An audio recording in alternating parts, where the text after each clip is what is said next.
Hello friends, ಎಲ್ರಿಗೂ ನಮಸ್ಕಾರ. ಶ್ವೇತಾ ಚಾನಲ್ಗೆ ಸ್ವಾಗತ. ನಾನು ಮೊದಲನೇದಾಗಿ ಸಾರಿ ಕೇಳ್ತೀನಿ ನಿಮ್ಮ ಹತ್ರ. ಇಷ್ಟು ದಿವಸ ನಾನು ಯಾವುದೇ ವಿಡಿಯೋ ಅಪ್ಲೋಡ್ ಮಾಡಿರಲಿಲ್ಲ.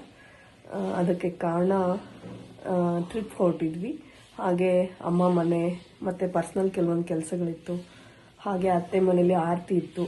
ಅದೆಲ್ಲ ಮುಗಿಸ್ಕೊಂಡು ಬರೋ ಅಷ್ಟೊತ್ತಿಗೆ ನನಗೆ ಹುಷಾರಿಲ್ದಂಗೆ ಆಯಿತು. ಈಗಲೂ ಕೂಡ ನಂಗೆ ಜ್ವರ ಇದೆ, ಮಾತಾಡೋಕ್ಕೂ ಆಗ್ತಾಯಿಲ್ಲ. ಬಟ್ ವಿಡಿಯೋ ಮಾಡಲೇಬೇಕು ಅನ್ನೋ ಕಾರಣಕ್ಕೆ ನಾನು ಮಾಡ್ತಾ ಇದ್ದೀನಿ. ನಾನಿವಾಗ ವಿಡಿಯೋ ಮಾಡ್ತಾ ಇರೋ ಕಾರಣ ಹೊಸ ವರ್ಷ ಸ್ಟಾರ್ಟ್ ಆಗಿದೆ. ಸೊ ಅದಕ್ಕೆ ವಿಶ್ ಮಾಡೋಣ ಅಂದ್ಬಿಟ್ಟು ನಾನು ವಿಡಿಯೋ ಮಾಡ್ತಾ ಇದ್ದೀನಿ. ಸೊ ಈ ವಿಡಿಯೋ ಆ್ಯಕ್ಚುಲಿ ನಾನು ಹಿಂದಿನ ದಿವಸನೇ ರೆಕಾರ್ಡ್ ಮಾಡಿದ್ದೀನಿ ಫ್ರೆಂಡ್ಸ್. ಎಲ್ಲರಿಗೂ ಹೊಸ ವರ್ಷದ ಹಾರ್ದಿಕ ಶುಭಾಶಯಗಳು. ನಿಮ್ಮೆಲ್ಲ ಕನಸುಗಳು ಈಡೇರಲಿ. ದೇವರು ನಿಮ್ಮೆಲ್ಲರಿಗೂ ಆರೋಗ್ಯ ಭಾಗ್ಯ ಕೊಟ್ಟು ಕಾಪಾಡಲಿ. ನಿಮ್ಮೆಲ್ಲ ಆಸೆಗಳು ಕೂಡ ಈಡೇರಲಿ. ಎಲ್ಲವೂ ಒಳ್ಳೆಯದಾಗಲಿ ಅಂತ ನಾನು ಹಾರೈಸ್ತೀನಿ.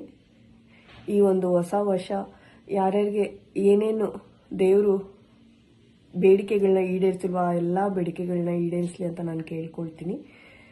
ಎಲ್ಲರೂ ಹ್ಯಾಪಿಯಾಗಿರಿ, ಹೆಲ್ತಿಯಾಗಿರಿ, ಎಲ್ಲ ಒಳ್ಳೆಯದಾಗಲಿ. Once again happy new year. Always be happy. ಇಲ್ಲಿಗೆ ನಾನು ಈ ವಿಡಿಯೋನ ಎಂಡ್ ಮಾಡ್ತಾ ಇದ್ದೀನಿ ಫ್ರೆಂಡ್ಸ್.